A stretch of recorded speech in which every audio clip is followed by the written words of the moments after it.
My name is Fiona Hoey. I moved to New York September 24th of 2001, so right after the attacks.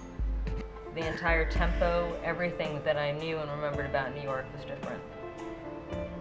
Right before Thanksgiving, I was diagnosed with MS. I remember calling my parents. I don't think that I told my younger brother. Yeah, we didn't speak so much. I don't even think he knew my phone number. There are definitely times I hated her, and there are definitely times I thought that she hated me. There were 3 medications available, and all of them were injectable. I don't really like needles. I picked the one that I needed to inject less. I didn't know whether or not I was going to be able to do the injection on my own.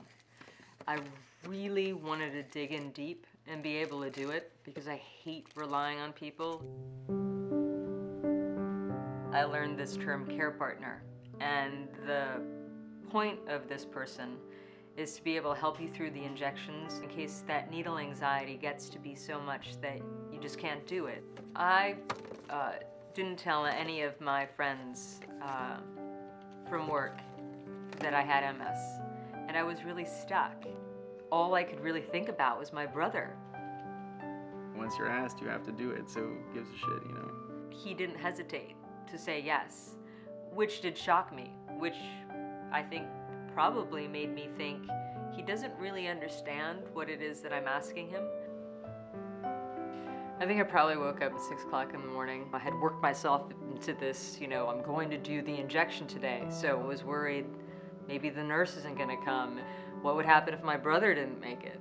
The nurse actually came to the door first. I finally got the call from the doorman saying, your brother's here. Should I send him up? And I was like, wow, thank God he came.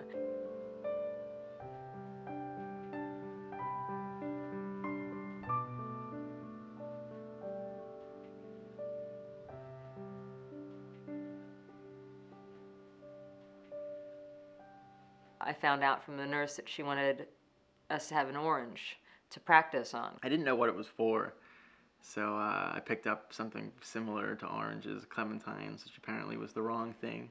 And he's standing there with a couple of tangerines in his hand. And, I thought, oh, okay, thanks for getting that. And Sherma, looks at it and says, well, we can practice on that, but that's not going to give you the same sensation as what an orange would.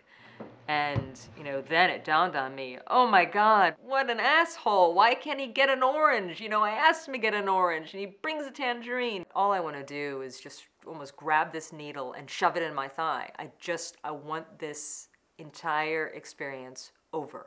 I tried to keep my hands from shaking and I did it. I did it really slowly and it hurt like hell. I think as soon as the needle broke, this kind of went through the skin. Sherma, who was sitting to my right, was leaning in and sort of talking me through it, saying, go ahead, just press down. Because first you have to get the entire needle into your leg, and then you have to worry about depressing the syringe. It's like a warm, sort of foreign feeling. Things kind of went numb. And I felt, oh, I don't have to press anything. And if I don't move the needle, it doesn't really hurt. So I know in my head I can't leave a needle sticking out of my thigh this way, but let me just rest.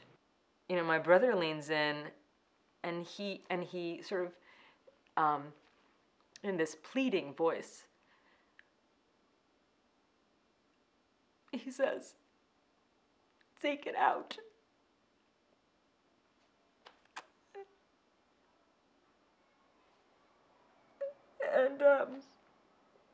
And so I did. And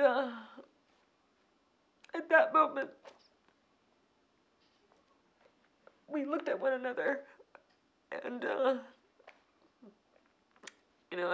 I think I started tearing up, and we didn't say anything, but at that moment, I knew that I was going to be able to count on him. In that moment, my brother became a man. It almost seemed like his face changed. When you're in someone's apartment and you see them in these sad moments, you see them much more as a well-rounded person. I mean, she's not all tough and grim. I think it was an unbelievable moment between the two of us. I certainly don't think that there was a time that I've ever been closer to him, or probably any member of my family. I feel, especially with my relationship with my brother, 23 years were wasted. But I guess the important thing is that, the next ones aren't.